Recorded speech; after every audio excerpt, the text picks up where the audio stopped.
Unha vez feita a planificación e observar as rutas de escape e as zonas de traballo e calquer imprevisto que poda suceder, procedemos coa sinalización. É a primeira cousa que se fai. Unha vez que sabemos como é o monte, pois nós debemos sinalizar os distintos tipos de vías. Entón, nós con este cartel, o que facemos é que obligamos a calquera persoa da empresa ou empresas que traballamos dentro do monte a que leven casco como mínimo. Leven as súas gafas, leven as súas proteccións que aí veñen indicadas. Por qué? Pode haber risco eléctrico? Sí, porque de feito dentro do monte podemos ter incluso liñas eléctricas. Despois a maiores, cando nos atopamos en camiños, empregamos este tipo de cartéis un pouco para que distintas persoas que pasen polos camiños que sepan que estamos traballando, meramente informativo. E despois, se traballáramos en carreteras, o que debemos colocar é a ambos lados da carretera, deberíamos colocar as tres sinais. Unha sería a de obra, a segunda sería a de velocidade, que debemos circular por esa carretera, e a terceira, o tipo de perigo que nos podemos atopar. A continuación, imos falar dun elemento moi importante que é o botiquín. É necesario, sempre que saímos a traballar ao monte, posto que podemos recibir pequenos golpes, ou pequenos cortes, pequenas feridas, e, polo tanto, todo equipo, brigada, debe levar no seu vehículo de transporte, e incluso cerca da obra, para poder facer calquer tipo de intervención sinxela con el. Entón, temos o botiquín. Ben, a maiores, nós debemos suplementar o factor risco, porque estamos no ámbito forestal, entón debemos elevar distintos elementos para poder paliar un posible incendio, posto que ao traballar con desbrozadora e traballar coas coitelas, pois provocamos pequenas chispas que poden provocar pequenos conatos que, se nós temos os elementos cerca, son fáciles de apagar.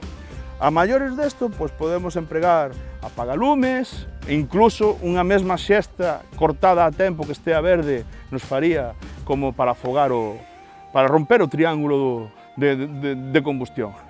Entón, isto sí que é importante sempre que se leve. Nada, pois o seguinte sería colocar os EPIs todos pertinentes, que no caso da motoserra trataríase de botas anticorte, pantalón anticorte, guantes anticorte, gafas de impacto e un casco con protección visual e tamén auditiva. Neste caso, este casco estaría xa un pouco deteriorado, pero bueno, temos aí que outro máis novo. Despois, dentro desto, hai distintos niveles, non? Dependendo da motoserra que vayamos usar, sobre todo da súa potencia e velocidade, hai diferentes tipos de protección. Está a clase 1, está a clase 2 e a clase 3. Entón, a clase 1 sería para 20 metros por segundo, a clase 2 para 24 e a clase 3 para 28 metros por segundo. E no tema dos pantalós, no caso dos pantalós, pois tamén hai tres tipos de protección, que sería a clase A, a B e a C, aunque neste caso só varía o rango de protección que ten. A clase C sería en 360 graus, estes, por exemplo, son clase A, teñen 180, e os da clase B que teñen algún anaco máis. O dos guantes sería o mesmo tipo de protección que nas botas, simplemente nos metemos na clase que ten en conta a velocidade da cadea. Tamén é necesario protección visual, para a cal vamos contar con dúas ferramentas que serían as gafas, son as gafas de impacto, neste caso hai unha de sol e hai outras normales, e tamén contamos co visor do casco. E despois destacar tamén que, tamén é importante ter os EPIs en fecha. Cando un casco, por exemplo, está xa fora de data, non ofrece a protección que debería, corres o risco de que se rompa ou desintegra ante un impacto. Despois procederíamos á revisión das ferramentas, non? Entón, por exemplo, no caso das motoserras, é evidente que hai que cargalas de gasolina debidamente mezclada con aceite e aceite de engrase. É importante tamén a revisión do filtro do aire, comprobar que estea limpio, porque senón impide o correcto funcionamento da máquina. E xa pasaríamos co afilado. Neste caso, tamén estamos facendo o mantemento das espadas, unha limpeza por por a ranura na que se introduce a cadea, comprobar que o orificio por o que pasa o aceite de engrase está limpio, e tamén un pequeno limado das pequenas rebarbas que se xeran ao estar cortando moito tempo. O primeiro sería a elección da lima. Vale, hai diferentes limas para diferentes tipos de cadenas. Depende un pouco do paso de cadena. Vale. Esta sería a máquina que ten a cadena que ten o paso de cadena de 1/4, vale, porque utiliza unha lima de 4 mm ou 5,32 avos. Estes 5,32 avos son fraccións de pulgadas. Vale. Despois teríamos a máquina que ten o paso de cadena de 3,25, a cual utiliza unha lima de 4,8 mm ou 3,16 avos de pulgada. Despois teríamos a máquina que ten o paso de cadena de 3/8, que utiliza unha lima de 5,2 mm ou 16,64 avos de pulgada. E despois temos esta lima plana, que vale para o rebaixe das guías, dos talóns de profundidade. O talón de profundidade tamén ten unhas medidas específicas. É moi importante non rebaixalo demasiado e ao mesmo tempo que este ca suficiente distancia con respecto ao dente. Neste caso serían 0,65 mm. A cadena consta de varias partes, non? Nas que se encontra a guía, que é a que vai introducida na espada, sería esta parte de aquí. Vale, despois estaría o chasis, que sería isto, no que vai montado o dente. Vale. E o dente ten unha cara de ataque, que sería lateral, ou sea, un filo de ataque e o filo do techo. E estaría, como dixemos antes, tamén o talón de profundidade. A distancia entre o talón de profundidade neste tipo de cadena e o techo do dente sería 0,65 mm. Neste caso temos a lima de 3,16 e no mango temos escrito uns grados, non? 30, 35. Vale, pois entonces o que procedemos é a facer o limado do dente respetando eses ángulos hasta que vexas o dente completamente reparado, e despois procederíase cunha plantilla que non está aquí a facer o correspondente rebaixe do talón de profundidade. Para traballar é moi importante comprobar que a cadena estea correctamente tensada. Isto quere dicir que a cadena se deslice libremente, sin generar demasiada fricción, e ao mesmo tempo, pois, que non quede frouxa. Vale, isto mírase colocando a cadena en horizontal e vendo que non pendura. Iso é moi importante, porque unha cadena moi apretada genera moita fricción, co cual forzas a máquina e corta peor, e unha cadena moi fluxa, pois corre o risco de desprenderse, co correspondente risco de accidente. E despois diso procederíamos co seu encendido, tamén de forma segura. Hai tres formas, unha sería dende o chan,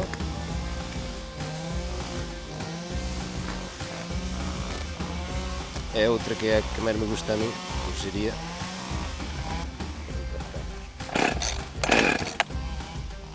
cando fai un sonido un pouco distinto,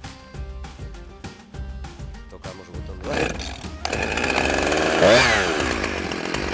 agora probaríamos se funciona o som.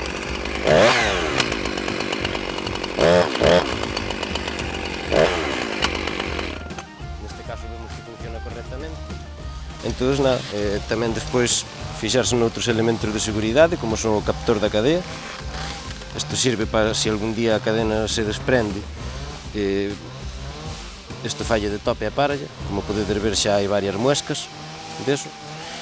E nada, comprobar tamén que os outros mecanismos de seguridade funcionan correctamente. E nada, a traballar. Vale, cabe destacar tamén a importancia das distancias de seguridade, tanto entre operarios como entre o operario e a árbore que se vai cortar. Entre operarios a distancia debería ser de 5 metros en motoserra ou de 2 veces a longitude do pau que se estea cortando. E cando se vai cortar unha árbore, os operarios deberían de estar a unha distancia equivalente a 2 veces e media a altura da árbore. Bueno, neste caso decidimos atar a árbore porque interpretamos que pode rozar con algunhas ramas da outra árbore. Entonces, pois, bueno, cunha corda asegurámonos máis a correcta dirección de caída do árbore. Hai diferentes tipos de nudos para facer esta operación. Un nudo moi sencillo e moi eficaz sería o nudo de tronco, no que baixa e despois damos voltas alrededor da árbore.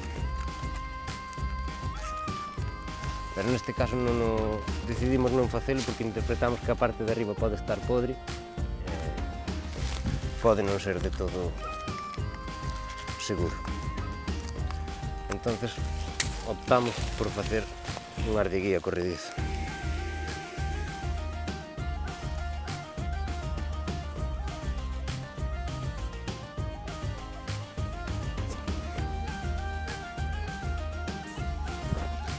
O primeiro que temos que facer ao acercarnos ao lugar de cortar unha árbore sería un pouco limpiar a zona. Neste caso está desbrozado, pero bueno, o protocolo sería de ir cortando a maleza que hai no suelo en sentido horario, porque así imos apartando hacia fora do árbore.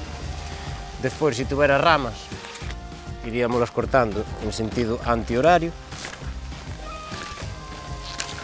sempre sin levantar a motosserra encima dos ombros. Despois, por último, bueno, sería un pouco elegir a dirección de caída. Isto hai que ter en conta a inclinación.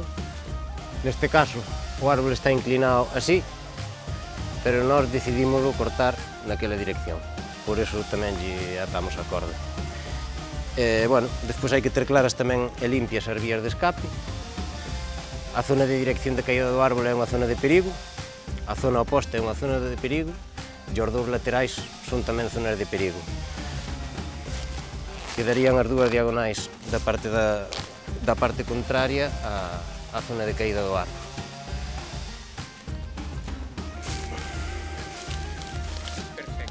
O primeiro que faríamos sería acercarnos á árbore en dirección á dirección de caída, situarnos por detrás mirando hacia a dirección de caída e proceder a facer o corte de dirección. Para iso, axudámonos desta liña que é a que nos marca a dirección de caída do árbore.